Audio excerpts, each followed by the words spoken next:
بسم اللہ الرحمن الرحیم۔ السلام علیکم۔ موسم بڑا ہی خوشگوار تھا۔ میں باہر برآمدے میں بیٹھی ہوئی برستی بارش کا نظارہ لے رہی تھی۔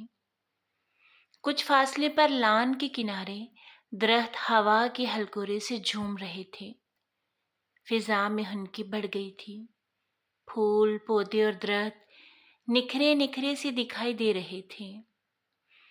اچانک ایک رکشا پورچ میں آ کر ٹھہر گیا اور اس میں سے ایک معمر خاتون اتری جو سیدھی میری جانب بڑھی۔ میں اسے آتے دیکھ کر کھڑی ہو گئی۔ پہلی نظر میں خاتون کے حد و حال اجنبی سے لگے۔ غور سے دیکھا تو کچھ شناسا سی لگی۔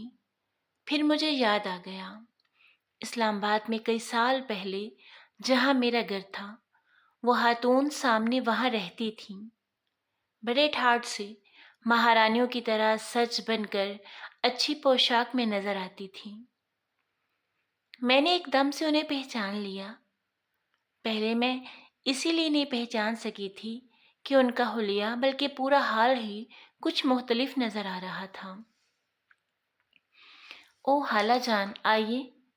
میں نے کرسی کی جانب اشارہ کرتے ہوئے انہیں بٹھا لیا اور غور سے ان کا مرجھایا ہوا چہرہ اور میلی پوشاک کو دیکھ کر پوچھا، خالہ جان، بہت عرصے کے بعد آپ کو دیکھ رہی ہوں، خیریت ہے؟ یوں لگتا ہے کہ آپ بیمار ہیں۔ وہ التجا بھری نظروں سے مجھے دیکھتے ہوئے گویا ہوئیں، بیٹی، بڑی مشکلوں سے تمہارا گھر ڈھونڈا ہے۔ جیسا کہ تم جانتی ہی ہو کہ میں نے شوہر کی وفات کے بعد اپنے بیٹے کو اپنی مرضی سے شادی کرنے کی سزا دیتے ہوئے بہو سمیت گھر سے نکال دیا تھا۔ اپنی دونوں بیٹیوں کے بہکاوے میں آ کر یہ سب کچھ کیا تھا۔ بڑی بیٹی کی شادی تو تم نے دیکھ ہی لی تھی، اور چھوٹی بیٹی، وہ ایک دن مجھ سے کہنے لگی کہ یہ بنگلہ میرے نام کر دیں تاکہ بھائی آپ کو تنگ نہ کر سکے۔ بچی کی ابھی شادی نہیں ہوئی تھی۔ میں نے سوچا چلو ماں بیٹی دونوں اکٹھی رہیں گی۔ بہن کے نام گھر دیکھ کر بیٹا کوئی مطالبہ بھی نہیں کر سکے گا، لہذا مکان میں نے اس کے نام کر دیا۔ اڑتی اڑتی خبر رشتہ داروں میں بھی پہنچ گئی۔ خاندان میں ہی ایک لڑکا تھا، اس نے میری بیٹی کا رشتہ مانگ لیا۔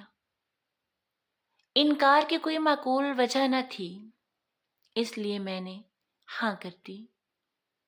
شادی ہو گئی اور تھوڑے ہی عرصے بعد وہ بیٹی کو تنگ کرنے لگا کہ یہ بنگلہ میرے نام کر دو۔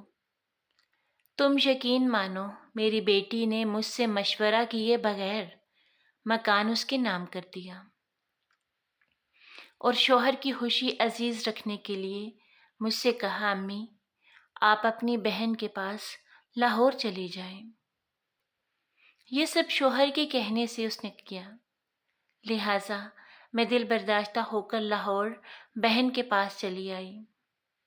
داماد نے آنکھیں پھیر لیں اور بیٹی بھی اس کے اشاروں پر ناچنے لگی۔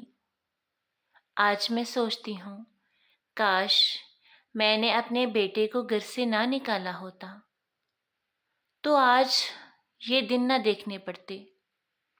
وہ جو بھی تھا میرا خون تھا۔ ایک چھوٹی سی بھول کی میں نے اسے اتنی بڑی سزا دی کہ گھر سے ہی نکال دیا۔ آج وہ میرے بڑھاپے کا سہارا ہوتا، اس کی بیوی اور بچے میری تنہائی کو دور کرتے۔ اب میں بہن کے گھر میں پڑی ہوں، بیمار رہنے لگی ہوں۔ دوا دارو کے لیے میرے پاس پیسے نہیں ہیں۔ 3 بچے ہیں مگر میں اپنے آپ کو بے اولاد سمجھتی ہوں۔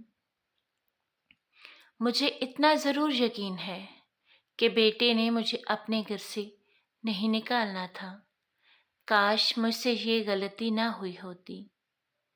میں اس لیے آئی ہوں کہ میرا مکان مجھے واپس دلوا دیں۔